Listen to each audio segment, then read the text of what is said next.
നമസ്തേ. രാജ്യാന്തരത്തിലേക്ക് സ്വാഗതം. ആദ്യം നോക്കാം പ്രധാന വാർത്തകൾ. ഇറാന് കനത്ത മുന്നറിയിപ്പുമായി ഇസ്രായേൽ. ആക്രമണം തുടർന്നാൽ ടെഹ്റാനെ ചാമ്പലാക്കുമെന്ന് ഇസ്രായേൽ. സൈനിക നടപടി തടയാൻ ശ്രമിച്ചാൽ UK, അമേരിക്ക, ഫ്രാൻസ് യുദ്ധക്കപ്പലുകളെ ലക്ഷ്യമിടുമെന്ന ഇറാന്റെ മുന്നറിയിപ്പ്. ഇറാന്റെ ആണവ കേന്ദ്രങ്ങളിൽ രാസമലിനീകരണം സ്ഥിരീകരിച്ച അന്താരാഷ്ട്ര ആണവോർജ്ജ ഏജൻസി.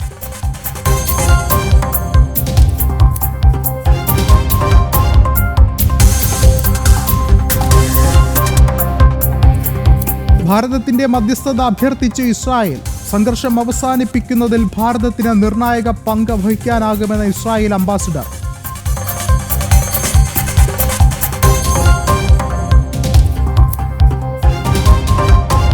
ഇറാനിനും ഇസ്രായേലിനും ഭാരതത്തിന് ഒരുപോലെ സ്വാധീനമുണ്ടെന്നും റുവാൻ അസർ. ഭാരതത്തിന്റെ ഭൂപടം തെറ്റായി രേഖപ്പെടുത്തിയതിൽ ഖേദം പ്രകടിപ്പിച്ച് ഇസ്രായേൽ പ്രതിരോധ സേന.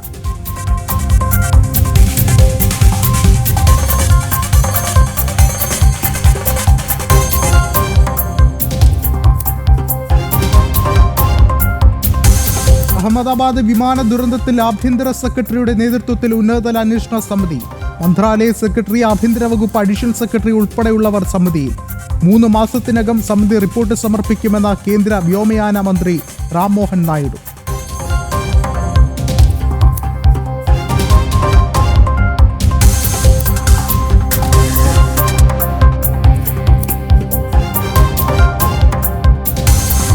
പ്രധാനമന്ത്രി നരേന്ദ്രമോദിയുടെ ത്രിരാഷ്ട്ര സന്ദർശനം നാളെ മുതൽ. ഓപ്പറേഷൻ സിന്ധൂറിന് ശേഷമുള്ള പ്രധാനമന്ത്രിയുടെ ആദ്യ വിദേശ പര്യടനം.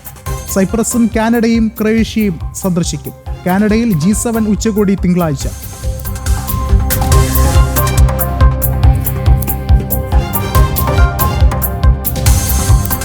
ദക്ഷിണാഫ്രിക്കയ്ക്ക് ചരിത്ര കിരീടം. ലോക ടെസ്റ്റ് ചാമ്പ്യൻഷിപ്പ് ദക്ഷിണാഫ്രിക്കയ്ക്ക്. ഫൈനലിൽ ഓസ്ട്രേലിയയെ തകർത്തത് 5 വിക്കറ്റിന്.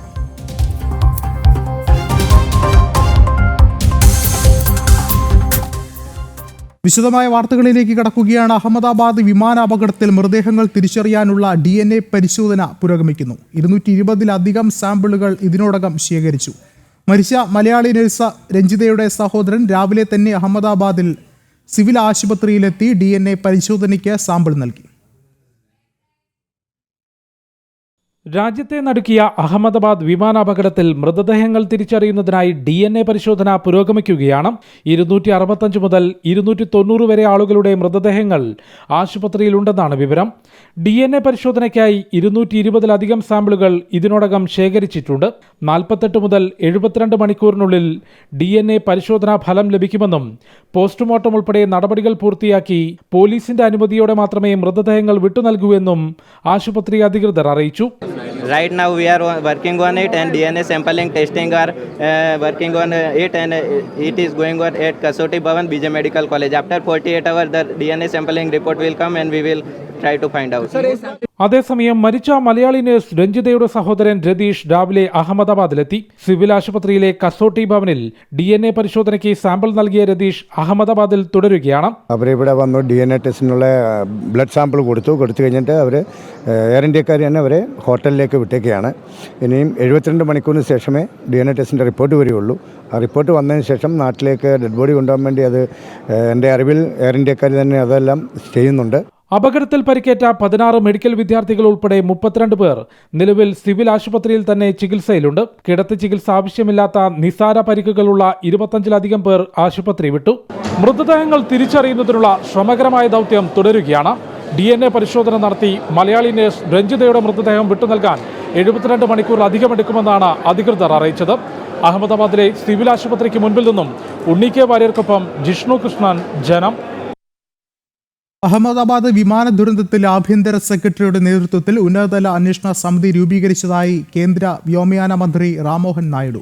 വ്യോമയാന മന്ത്രാലയ സെക്രട്ടറി, ആഭ്യന്തര വകുപ്പ് അഡീഷണൽ സെക്രട്ടറി ഉൾപ്പെടെയുള്ളവർ സമിതിയിലുണ്ട്. 3 മാസത്തിനുള്ളിൽ സമിതി റിപ്പോർട്ട് സമർപ്പിക്കും. വിമാന ദുരന്തത്തെ പറ്റിയുള്ള അന്വേഷണം എയർക്രാഫ്റ്റ് ആക്സിഡന്റ് ഇൻവെസ്റ്റിഗേഷൻ ബ്യൂറോ ആരംഭിച്ചു കഴിഞ്ഞു. ബ്ലാക്ക് ബോക്സും DVRും അന്വേഷണ സംഘം പരിശോധിക്കും. എയർക്രാഫ്റ്റ് ആക്സിഡന്റ് ഇൻവെസ്റ്റിഗേഷൻ ബ്യൂറോയുടെ അന്വേഷണം കൂടാതെയാണ് ഉന്നതതല സമിതിയെ കൂടി കേന്ദ്ര സർക്കാർ രൂപീകരിച്ചത്. ആഭ്യന്തര സെക്രട്ടറി നേതൃത്വം നൽകുന്ന സംഘത്തിൽ MHIയിലെ ജോയിന്റ് സെക്രട്ടറി, വ്യോമയാന സെക്രട്ടറി, ഗുജറാത്ത് സർക്കാരിന്റെ ഒരു പ്രതിനിധിയുമുണ്ടാകും. We have constituted the committee also yesterday under the chairmanship of Home Secretary, and like our initial thought, we wanted to have experts in the committee from various sectors and not less than any joint secretary level. So accordingly, we have constituted the committee. രാജ്യത്ത് നിലവിൽ 34 Boeing 787 dream liner വിമാനങ്ങൾ ഓപ്പറേഷനിലുണ്ട്. ഇവയിൽ പ്രത്യേക പരിശോധന നടത്തുമെന്നും കേന്ദ്ര വ്യോമയാന മന്ത്രി റാം മോഹൻ നായിഡു വ്യക്തമാക്കി. വിമാന ദുരന്തത്തിന് ശേഷം കേന്ദ്ര സർക്കാർ നടത്തുന്ന ആദ്യത്തെ വാർത്താ സമ്മേളനമായിരുന്നു ഇത്. ദുരന്തമുണ്ടായ 12-ന് അഹമ്മദാബാദിലെത്തിയ റാം മോഹൻ നായിഡു ഇപ്പോഴും സ്ഥലത്ത് ക്യാമ്പ് ചെയ്യുകയാണ്. പ്രധാനമന്ത്രി നരേന്ദ്രമോദി ഇന്നലെ ദുരന്തബാധിത സ്ഥലം സന്ദർശിച്ചിരുന്നു. അപകടമുണ്ടായ ദിവസം രാത്രി അഹമ്മദാബാദിലെത്തിയ കേന്ദ്ര ആഭ്യന്തരമന്ത്രി അമിത്ഷായാണ് രക്ഷാപ്രവർത്തനങ്ങൾ ഏകോപിപ്പിച്ചത്. ജനം, ഡൽഹി.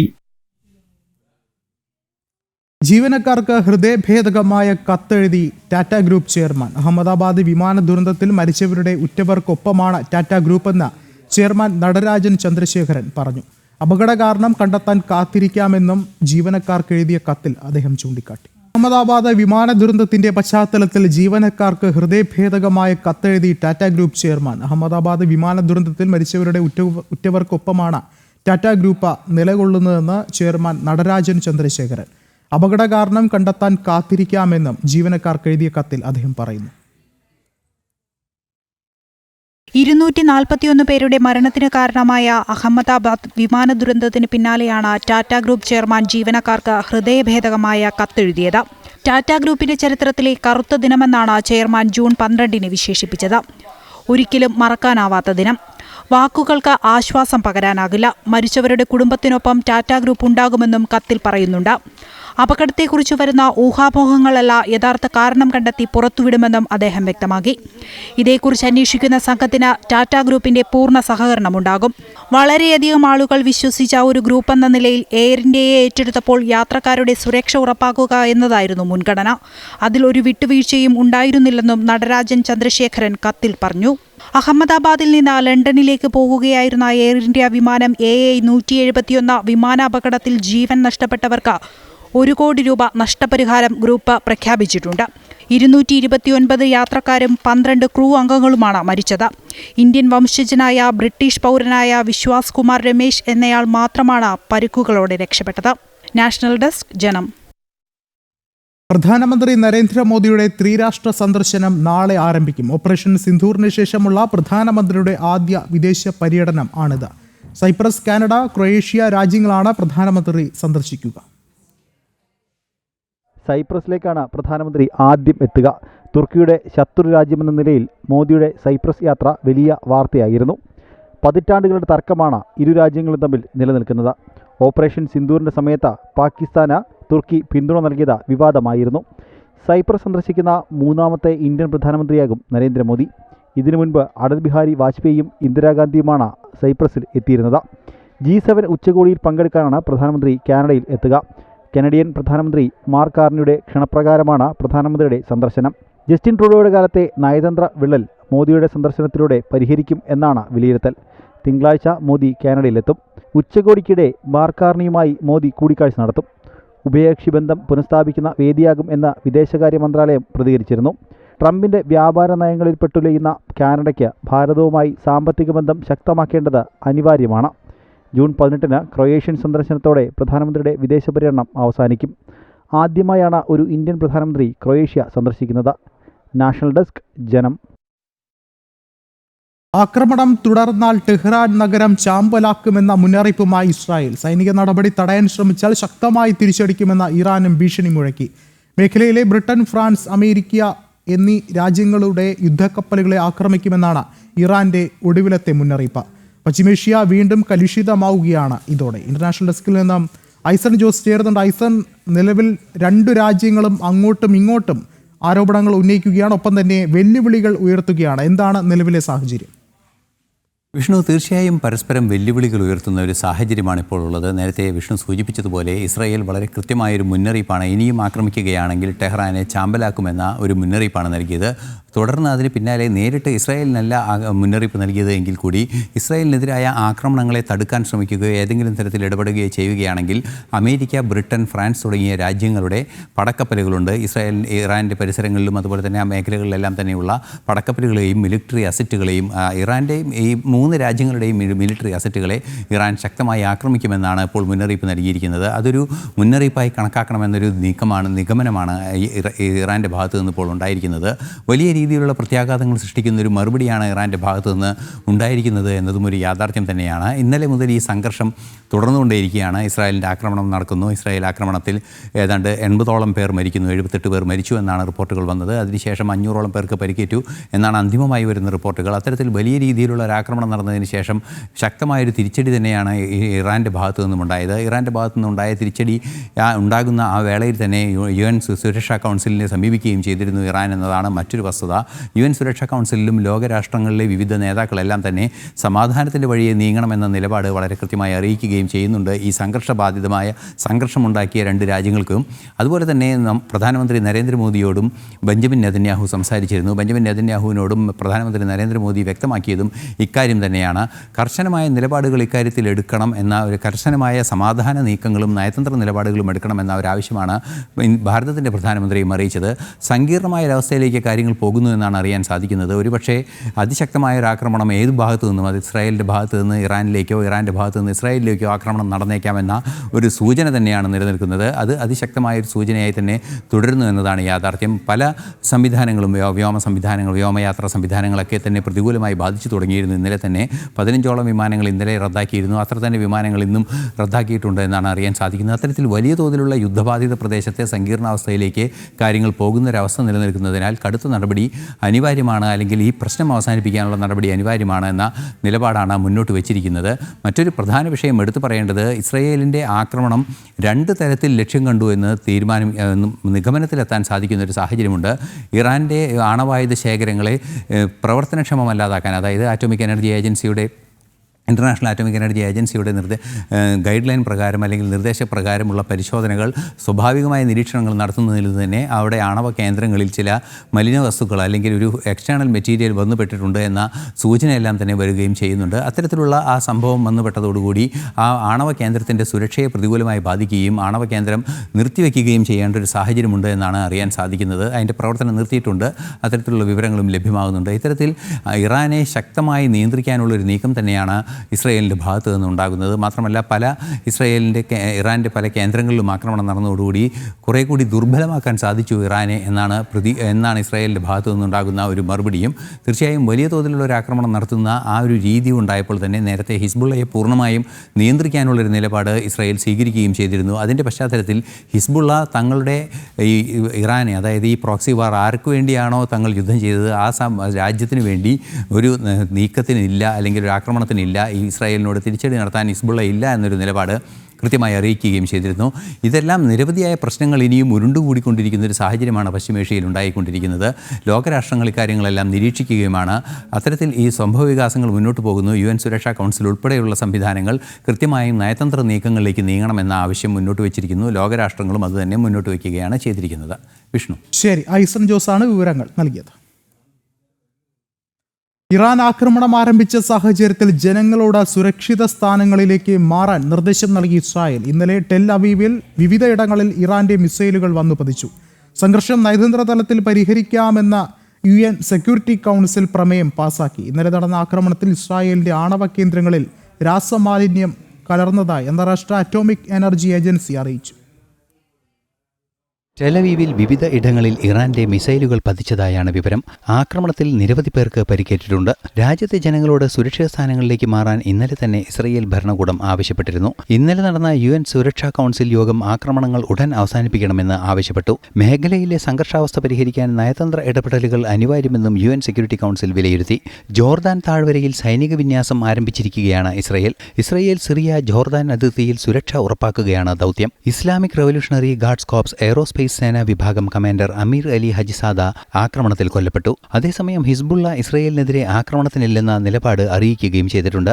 ഇസ്രയേൽ ആക്രമണത്തിൽ ഇറാന്റെ ആണവ കേന്ദ്രങ്ങളിൽ രാസമലിനീകരണം നടന്നതായി അന്താരാഷ്ട്ര ആണവോർജ്ജ ഏജൻസി റിപ്പോർട്ട് ചെയ്തു. കേന്ദ്രത്തിന് പുറത്ത് ആണവ വികിരണങ്ങൾ ഉണ്ടായിട്ടില്ല. International atomic energy agency director Rafael ഗ്രോസിയാണ് ഇക്കാര്യം അറിയിച്ചത്. നടാൻസ് ആണവ കേന്ദ്രത്തിലാണ് മലിനീകരണ ഭീഷണി ഉണ്ടായിരിക്കുന്നത്. International desk, Janam. Operation rising lion നടപ്പാക്കിക്കൊണ്ട് ഇറാന് കനത്ത ആഘാതം നൽകിയ ഇസ്രായേൽ, ആ ഒരു വാർത്തകളൊക്കെ തന്നെയും ഇടം പിടിക്കുന്നത് ഇസ്രായേലിൻ്റെ രഹസ്യാന്വേഷണ ഏജൻസിയായ മൊസാദാണ്. ഇറാന്റെ മണ്ണിൽ അവരറിയാതെ പടയൊരുക്കിയ ഈ സംഘടന ഈ ആക്രമണത്തിന് കളമൊരുക്കിയതിന് പിന്നിലും ഏജൻസിയുടെ കൃത്യമായ ആസൂത്രണവും തയ്യാറെടുപ്പുമാണ്. ഇറാൻ ഭരണകൂടത്തിന്റെ മൂക്കിന് താഴെ എന്നാൽ കാണാമറയത്ത് ഉണ്ടായിരുന്നു അവർ. മൊസാദ് എന്ന ഇസ്രയേലിന്റെ ശക്തമായ രഹസ്യാന്വേഷണ വിഭാഗം. ശത്രുവിനെ തകർക്കാൻ ശത്രുപാളയത്തിൽ തന്നെ പടയൊരുക്കിയ മൊസാദിന്റെ കഥ കൂടിയാണ് ഓപ്പറേഷൻ റൈസിംഗ് ലയൺ. ഡ്രോണുകൾ വിക്ഷേപിക്കാനുള്ള രഹസ്യത്താവളം മുതൽ സ്ഫോടക വസ്തുക്കൾ അടങ്ങിയ ഡ്രോണുകൾ വരെ ഇറാന്റെ മണ്ണിൽ ഇവർ ഒരുക്കി. ഡ്രോണുകളും ആയുധങ്ങളും ഒളിപ്പിച്ചത് ഈ ഭൂഗർഭ കേന്ദ്രത്തിൽ. ഇറാനിലെയും ഇറാഖിലെയും വ്യോമ പ്രതിരോധ നിരീക്ഷണ സംവിധാനങ്ങളെ തകർക്കുകയാണ് മൊസാദ് ആദ്യം ചെയ്തത്. ഇസ്രയേൽ കമാൻഡോകളെ ഇറാനിലേക്ക് കടത്തിയതും അതീവ രഹസ്യമായി. കൃത്യമായി ആസൂത്രണമുണ്ടായിരുന്നു മൊസാദിന്റെ ഓരോ നീക്കത്തിലും. ഇറാന്റെ ആണവ കേന്ദ്രങ്ങളെയും മുതിർന്ന ശാസ്ത്രജ്ഞരെയും നയതന്ത്രജ്ഞരെയും സൈന്യത്തിലെ മുതിർന്നവരെയും നിരീക്ഷണ വലയത്തിലാക്കി. ഇവരുടെ വിവരശേഖരണം നടത്തി മൊസാദ് ചാരന്മാർ ഇസ്രയേൽ ഭരണകൂടത്തിന് കൈമാറുകയായിരുന്നു. ഇസ്രയേലിൽ നിന്നുള്ള വ്യോമാക്രമണത്തിനോടൊപ്പം ഇറാനെ ആഘാതം സൃഷ്ടിച്ചത് സ്വന്തം മണ്ണിൽ നിന്നുള്ള ഡ്രോൺ ആക്രമണം കൂടിയായിരുന്നു. ആക്രമണത്തിന്റെ വീഡിയോ മൊസാദ് തന്നെ പങ്കുവച്ചു.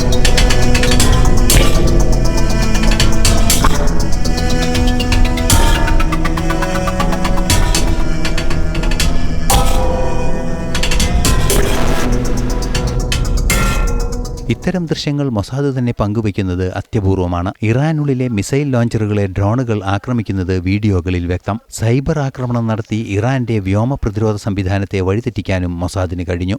ഇന്റർനാഷണൽ ഡെസ്ക്, ജനം. ഇറാൻ ഇസ്രായേൽ സംഘർഷത്തിൽ ഭാരതം മധ്യസ്ഥത വഹിക്കണമെന്ന ഭാരതത്തിലെ ഇസ്രായേൽ അംബാസിഡർ റുവാൻ അസർ. ഇസ്രായേലിലും ഇറാനിലും ഭാരതത്തിന് ഒരുപോലെ സ്വാധീനമുണ്ടെന്നും അദ്ദേഹം പറയുന്നു. അതേസമയം മിസൈൽ റേഞ്ച് മാപ്പിൽ ഭാരതത്തിന്റെ ഭൂപടം തെറ്റായി രേഖപ്പെടുത്തിയതിൽ ഖേദം പ്രകടിപ്പിച്ച ഇസ്രായേൽ പ്രതിരോധ സേന രംഗത്തെത്തി. ഭാരതവും ഇസ്രയേലും തമ്മിൽ മികച്ച ബന്ധമാണ് നിലനിൽക്കുന്നത്. സമാന രീതിയിലുള്ള നയതന്ത്ര സൗഹൃദം ഭാരതത്തിന് ഇറാനുമായുണ്ട്. ഈ സാഹചര്യത്തിൽ പ്രശ്നങ്ങൾ പരിഹരിക്കാൻ ഭാരതത്തിന് ഇടപെടാനാകുമെന്ന പ്രതീക്ഷയാണ് ഇസ്രയേൽ അംബാസിഡർ റുവൻ അസർ പങ്കുവയ്ക്കുന്നത്. യുക്രൈൻ റഷ്യ വിഷയത്തിൽ ഉൾപ്പെടെ ഭാരതം സമാധാന ശ്രമങ്ങൾക്കായി ഇടപെട്ടിരുന്നു. അത്തരത്തിലുള്ള ഇടപെടൽ ഇക്കാര്യത്തിലും ഉണ്ടാകുന്നത് ക്രിയാത്മകമാകുമെന്നാണ് ഇസ്രയേൽ അംബാസിഡറുടെ പ്രതികരണം. അതേസമയം മിസൈൽ റേഞ്ച് മാപ്പിൽ ഭാരതത്തിന്റെ ഭൂപടം തെറ്റായി രേഖപ്പെടുത്തിയതിൽ ഇസ്രയേൽ പ്രതിരോധ സേന ഖേദം അറിയിച്ചു. ജമ്മു കാശ്മീരും വടക്ക് കിഴക്കൻ സംസ്ഥാനങ്ങളും ഭാരതത്തിന്റെ ഭൂപ്രദേശത്തിൽ ഉൾപ്പെടുത്താതെയാണ് മാപ്പ് തയ്യാറാക്കിയത്. എന്നാൽ പ്രതിരോധ ആവശ്യങ്ങൾക്കുള്ള മിസൈൽ റേഞ്ച് മാപ്പാണ് തയ്യാറാക്കിയതെന്നും തെറ്റായ രീതിയിൽ മാപ്പ് പ്രസിദ്ധീകരിച്ചതിൽ ഖേദിക്കുന്നുവെന്നും ഇസ്രയേൽ അറിയിക്കുകയായിരുന്നു. ഇന്റർനാഷണൽ ഡെസ്ക്, ജനം. വീണ്ടും വാർത്തകളിലേക്ക്. ഓപ്പറേഷൻ റൈസിംഗ് ലൈനിന് പ്രചോദനം ഓപ്പറേഷൻ സിന്ധൂറോ? ഇറാനിൽ ഇസ്രായേൽ ആക്രമണം നടന്നത് മുതൽ സമൂഹ മാധ്യമങ്ങളിലടക്കം ചർച്ചയായത് ഇതാണ്. കൃത്യമായ ആസൂത്രണത്തിലൂടെ പാകിസ്ഥാനെതിരെ ഭാരതം വിജയഭേരി മുഴക്കിയപ്പോൾ സമാനമായ പ്ലാനിങ്ങും നടത്തിപ്പുമാണ് ഓപ്പറേഷൻ റൈസിംഗ് ലൈനിലും കണ്ടത്.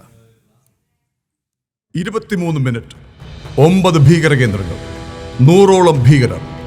ഓപ്പറേഷൻ സിന്ദൂറിലൂടെ ഭീകരതയ്ക്കെതിരെ ലോകത്തിന് ഭാരതം നൽകിയ പാഠം. 78 മിനിറ്റ്, 200 പോർവിമാനം, 100 കേന്ദ്രങ്ങൾ. ഓപ്പറേഷൻ റൈസിംഗ് ലൈനിലൂടെ ഇറാന് ഇസ്രയേലിന്റെ താക്കീത്. പുലർച്ചെയായിരുന്നു 2 ആക്രമണങ്ങളും. ഇന്ത്യൻ സമയം 1:05 മുതൽ 1:28 വരെയായിരുന്നു ഓപ്പറേഷൻ സിന്ദൂറിന്റെ സമയം. ഇറാൻ സമയം പുലർച്ചെ 3 മണി മുതൽ 4:18 വരെയായിരുന്നു ഓപ്പറേഷൻ റൈസിംഗ് ലൈനിനായി ഇസ്രായേൽ തെരഞ്ഞെടുത്ത സമയം. 5 ഘട്ടമായുള്ള ആക്രമണമാണ് ഇറാനിൽ നടന്നത്. 200-ലേറെ ഇസ്രായേൽ പോർവിമാനങ്ങളാണ് ആക്രമണത്തിൽ അണിനിരന്നത്. ടെഹ്റാൻ, തബ്രിസ്, ഇസ്ഫഹാൻ, കിർമൻഷാ എന്നീ പ്രധാന നഗരങ്ങളിലാണ് ഇസ്രായേൽ ആക്രമണം നടന്നത്. ഇറാന്റെ ആണവ പദ്ധതിയുടെ ഹൃദയമായ നറ്റാൻസ് ആണവ കേന്ദ്രത്തിൽ അടക്കമായിരുന്നു ഇസ്രായേൽ ആക്രമണം നടത്തിയത്. ഇറാന്റെ വ്യോമ പ്രതിരോധ സംവിധാനവും റഡാറുകളും ആക്രമണത്തിൽ തകർന്നു. ഇറാൻ സായുധ സേനാ വിഭാഗമായ റവല്യൂഷണറി ഗാർഡ് കോർ ആസ്ഥാനത്ത് സ്ഫോടനവും തീപിടുത്തവും ഉണ്ടായി. പിടിച്ചു നിൽക്കാൻ ഇറാൻ നടത്തിയ ശ്രമങ്ങളെല്ലാം ഇസ്രായേൽ പരാജയപ്പെടുത്തി. കണ്ടത് ട്രെയിലർ മാത്രമെന്നും നല്ല നടപ്പില്ലെങ്കിൽ ഇനിയും പാകിസ്ഥാനെതിരെ ശക്തമായി അടിക്കുമെന്നായിരുന്നു ഭാരതം ആവർത്തിച്ച് നൽകിയ മുന്നറിയിപ്പ്. ഇറാൻ ഇസ്രയേൽ നൽകുന്നതും ഇതേ മുന്നറിയിപ്പാണ്.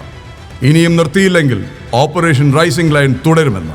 ഭീകരതയ്ക്ക് വിളനിലമാകുന്ന ഇടങ്ങളെല്ലാം തുടച്ചുമാറ്റി പുതിയൊരു ലോകക്രമം രൂപപ്പെടുന്നുവോ എന്നതാണ് ചൂടുപിടിച്ച ചർച്ച. ന്യൂസ് ഡെസ്ക് ജനം. ലോർഡ്സിൽ വീണ ഓസ്ട്രേലിയൻ കണ്ണീരിൽ പതിറ്റാണ്ടുകളായി വേട്ടയാടിയ ദുർവിധി തുടർച്ചു നീക്കി ദക്ഷിണാഫ്രിക്ക. കങ്കാരുക്കളെ 5 വിക്കറ്റിന് തകർത്ത കന്നി ലോക ടെസ്റ്റ് ചാമ്പ്യൻഷിപ്പ് കിരീടം ഉയർത്തി. ഫൈനലിൽ ഓസ്ട്രേലിയയെ 5 വിക്കറ്റിനാണ് തോൽപ്പിച്ചത്.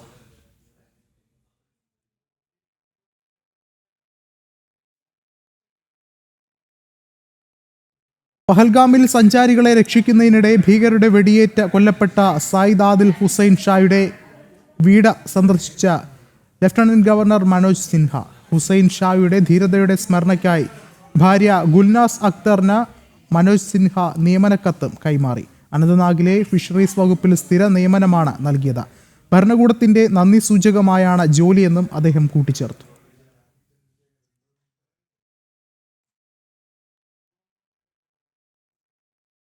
മറ്റൊരു പ്രധാനപ്പെട്ട വാർത്തയിലേക്ക് പോവുകയാണ്. LDF UDF ഭീകര കൂട്ടുകെട്ടിനെതിരെ നിലമ്പൂർ നഗരത്തിൽ യുവമോർച്ചയുടെ നൈറ്റ് മാർച്ച്.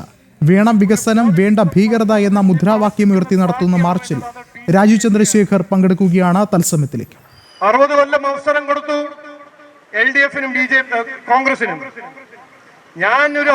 എൻ്റെ ഒരു അഭ്യർത്ഥന, നിലമ്പൂർ ജനങ്ങൾ ഇതൊന്ന് കേൾക്കണം. 7 മാസത്തിന് നമ്മുടെ അഡ്വക്കേറ്റ് മോഹൻ ജോർജിന് ഒരു അവസരം കൊടുക്കണം. 7 മാസം. അത് കഴിഞ്ഞിട്ട് ഒരു ഇലക്ഷൻ ഉണ്ടാവല്ലോ. ഈ 7 മാസം ഞാൻ ഉറപ്പു തരുന്നു, നിലമ്പൂർ ബൈപ്പാസും Kozhikode Nilambur Gudalur highway national highway project ഞങ്ങൾ തുടങ്ങും. നിലമ്പൂർ റെയിൽവേന്റെ വികസനം, നിലമ്പൂർ നഞ്ചങ്കോട് ലൈൻ ഞങ്ങൾ തുടങ്ങും. 7 മാസം, അത് മാത്രം മതി. ഒരു അവസരം. ഡിസ്ട്രിക്ട് ഹോസ്പിറ്റലിൽ ഞങ്ങൾ ക്യാൻസർ സൂപ്പർ സ്പെഷ്യാലിറ്റി ഹബ്ബാക്കി മാറ്റും. ഇത് ഞങ്ങൾ ചെയ്തില്ലെങ്കിൽ 7 മാസം കഴിഞ്ഞിട്ട് ഒരു ഇലക്ഷൻ ഉണ്ടല്ലോ, ഞങ്ങളുടെ കാൻഡിഡേറ്റിനെ പുറത്താക്കിക്കോളൂ. ഞങ്ങൾ ആ ചാലഞ്ച് എടുക്കാൻ തയ്യാറാണ്. ഞങ്ങൾക്കൊരു അവസരം തരൂ എന്നാണ് ഞാൻ അഭ്യർത്ഥിക്കുന്നത്. ഒരു മാറ്റം കൊണ്ടുവരണം. ഈ പഴയ ഒരു രാഷ്ട്രീയം മാറ്റിയിട്ട് ഒരു പുതിയ പൊളിറ്റിക്സ് ഓഫ് പെർഫോമൻസ് നിലമ്പൂരിലും കേരളത്തിൽ കൊണ്ടുവരണം എന്ന് പറഞ്ഞു വാക്കു ചുരുക്കുന്നു. എല്ലാവർക്കും നമസ്കാരം, നന്ദി, ജയ് ഹിന്ദ്. അധ്യക്ഷന് നന്ദി.